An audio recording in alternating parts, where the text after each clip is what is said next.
pas que je suis un bon réalisateur, je dis j'ai fait un beau film, Ce que je suis c'est certain, c'est que ce film m'a vraiment transformé. Combien de cinéma est important pour nous? Est-ce que les gens ont envie qu'on leur parle de la vie? Les cinéastes ont besoin qu'on s'intéresse à eux, vous le savez.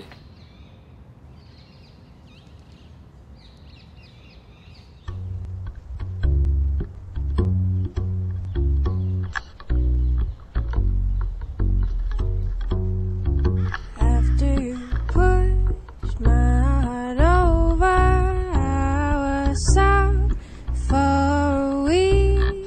I could feel it beating under the sheet. I'm all nerves, you think I look like a harp now. Your shoes on my belly, the bed full of dirt, but I feel beating softly under the sheet.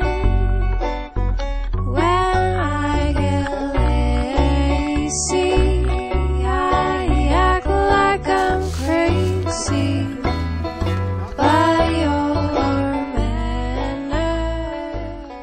Le film traite de la naissance de la vocation de cinéaste, donc présente un adolescent puis un jeune homme passionné depuis toujours finalement par le cinéma, par le cinéma Super 8.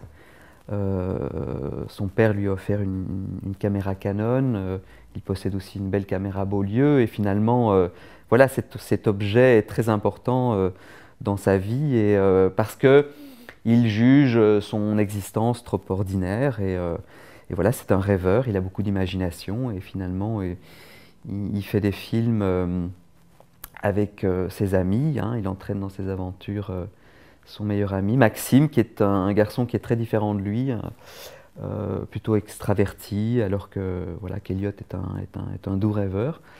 Et Florence, qui est une fille voilà, dont Eliot va tomber amoureux, qui est aussi l'ami de Maxime. Et il va être assez envieux et assez jaloux finalement de cette relation.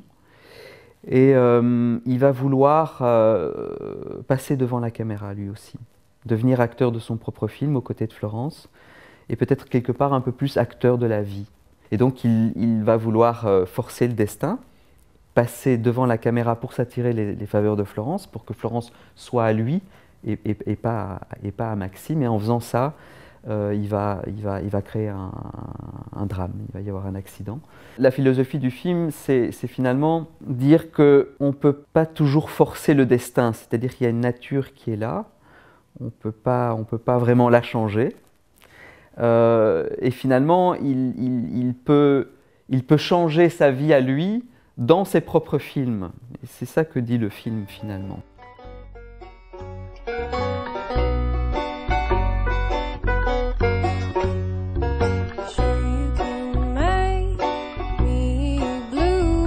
Je suis arrivé à faire ce film maintenant pour répondre en fait à une urgence. C'était vraiment l'urgence de retrouver le plateau, la mise en scène, les comédiens, le plaisir pur de travailler sur un plateau, parce que finalement ce sont des moments assez rares hein, dans la vie d'un réalisateur. C'est un peu paradoxal, mais finalement on n'a pas l'occasion de tourner beaucoup. Donc c'est des moments très intenses, c'est des moments qu'on vit pleinement et c'est des récompenses. Hein. Allez, ça vous dérange pas une dernière? Comme ça, on rattrape ça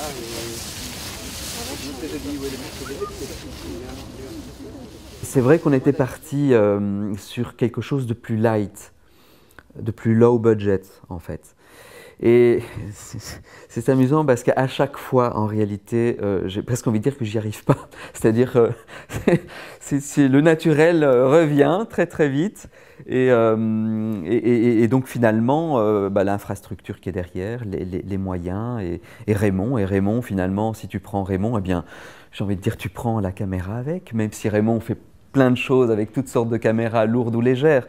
Mais travailler en fiction avec Raymond, c'est toute une infrastructure qui arrive derrière, et donc il faut se donner les moyens. Et donc finalement, voilà, pour atteindre cette beauté, finalement, il a fallu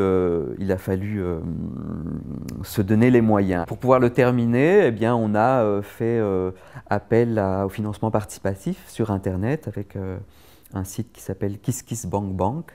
Et on a mis le projet et jusqu'au 31 décembre, voilà, on a il y a un compte à rebours, hein, on doit trouver quelques milliers d'euros qui nous permettra de finir le projet.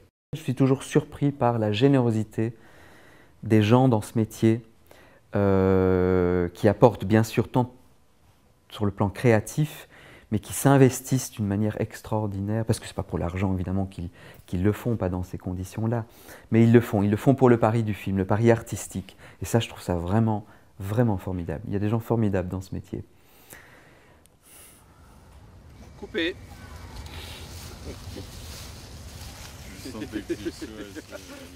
Je me suis aperçu qu'il y avait un fil rouge qui reliait mes deux courts-métrages précédents, puisqu'effectivement c'est la musique et le chant dans Un peu de fièvre, sur la nostalgie de la voix perdue et sur la façon dont le chanteur va retrouver quelque part sa voix à travers un instrument de musique. Mais le songe aussi, c'était, c'est la photo. C'est l'histoire d'une femme photographe qui lutte contre le temps pour ne pas voir son vieux père malade partir et sa fille grandir et finalement la quitter. Et Eliot aborde le cinéma, la naissance d'une vocation et interroge le destin. Mais c'est une trilogie ou c'est un triptyque tout à fait inconscient. Mais simplement, j'ai réalisé ça il y a 2-3 ans. Mais je ne l'avais jamais pensé comme ça. Et donc finalement, depuis 2-3 ans, je me dis c'est quand même bête de pas finir le tableau. Oh, je pense que la beauté nourrit mon désir, oui. Je suis très sensible à ça, c'est vrai. C'est vrai, c'est pas ce qu'il y a de plus courant, en effet, dans le cinéma. Mais je ne peux pas passer à côté, en fait.